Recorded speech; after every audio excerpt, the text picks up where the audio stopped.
एक गांव में एक लड़का रहता था। उसके माँ बाप बचपन में ही गुजर गए थे। इस दुनिया में उसका सगा कोई न था।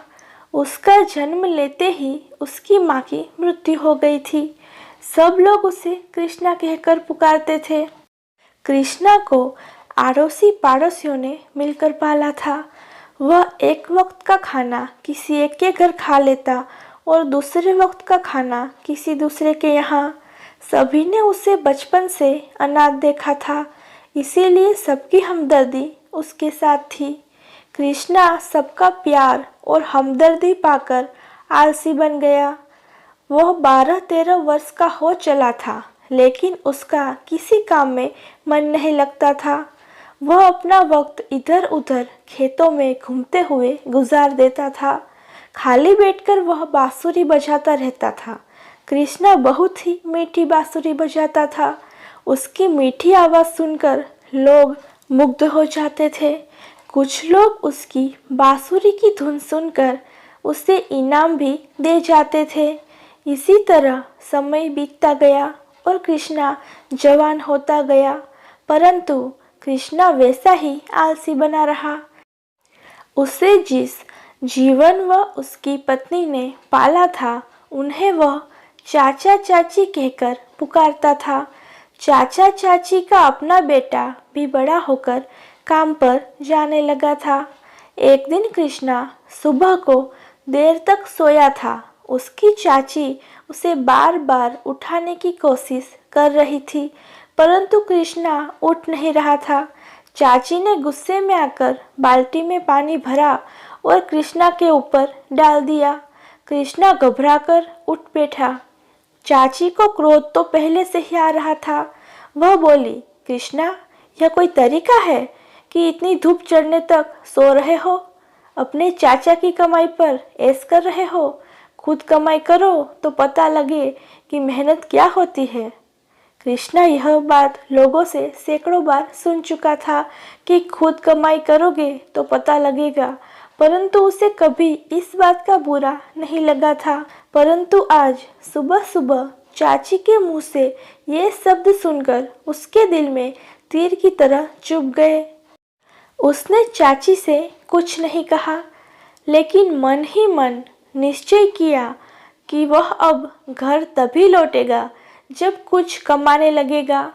कृष्णा ने घर से निकलते समय जीवन चाचा और चाची के पैर छुए, फिर उनसे गले मिलकर बाहर निकल गया। शाम को जब कृष्णा देर तक नहीं लौटा तो जीवन और उसकी पत्नी कृष्णा के सुबह के बदले हुए व्यवहार के बारे में चर्चा करने लगे। कुछ और समय बीतने पर जीवन को कृष्णा की चिंता सताने लगी और वह पत्नी से कहने लगा, तुमने सुबह ही उसे अच्छी खासी डांट लगाई थी। लगता है वह तुमसे रूठकर भाग गया है। पत्नी को अब अपनी भूल का एहसास हो रहा था, परंतु अब कृष्णा के इंतजार के सिवा कुछ नहीं किया जा सकता था। धीरे धीरे कई दिन और फिर सप्ताह बीत गए, परंतु कृष्णा नहीं लौटा।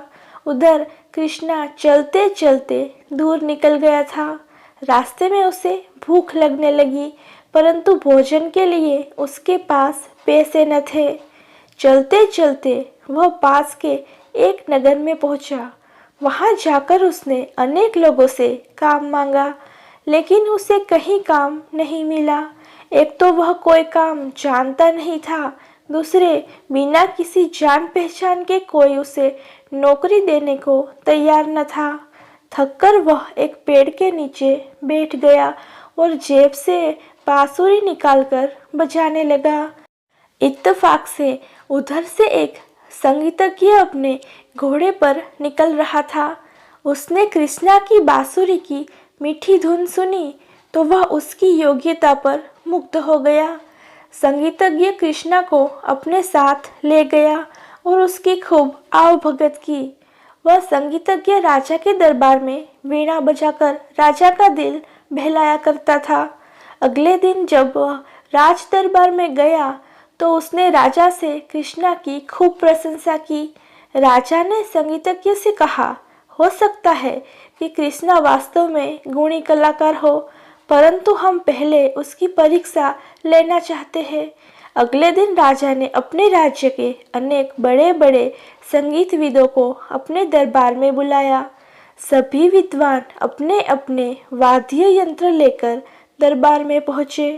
कृष्णा को भी दरबार में आमंत्रित किया गया था।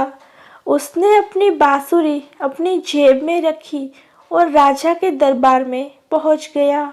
सभी विद्वान एक एक करके आने वाद्य बजाकर राजा को खुश करने लगे।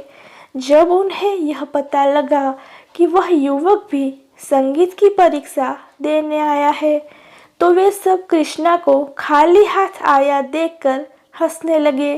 वे आपस में कहने लगे कि यह छोकरा उनकी योग्यता के आगे कहाँ टिक पाएगा।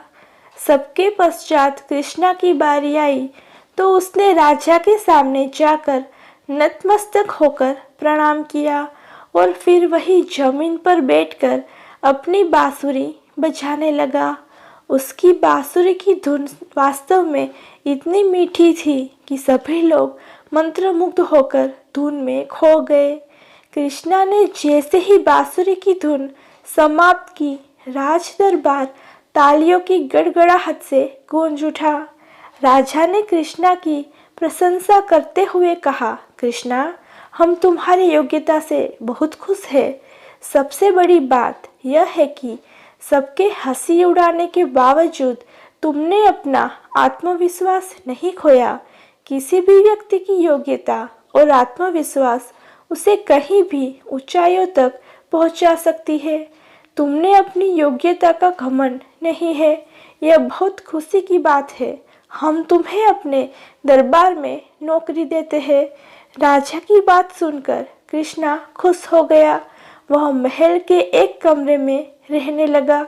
1 महीना बीतने पर जब कृष्णा को पहली पगार मिली तो वह पैसे लेकर जीवन चाचा और चाची के पास गया और उन्हें अपनी पगार देते हुए पूरी बात बता दी। कृष्णा की बात सुनकर चाचा चाची बहुत खुश हुए। उसके पैसे उसी को वापस देते हुए चाचा बोले, बेटा, तुम जहाँ रहो सुखी रहो, परंतु यह बात याद रखना कि कोई भी कला छोटी नहीं होती। तुम्हारी बांसुरी ने ही तुमको यहाँ तक पहुँचाया है। तभी कृष्णा की चाची भीतर से आई और बोली, ईश्वर की कृपा से तुम्हें सब कुछ प्राप्त हो गया है। अपनी मेहनत और लगन से तुम और तरक्की करते जाना, यही हमारा आशीर्वाद है। यह बात याद रखना कि आलस आदमी को निकम्मा बना देता है।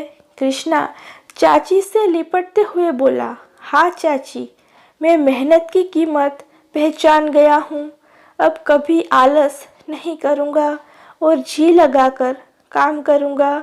चाचा चाची का आशीर्वाद लेकर कृष्णा राज दरबार में चला गया और सुख से अपने दिन काटने लगा।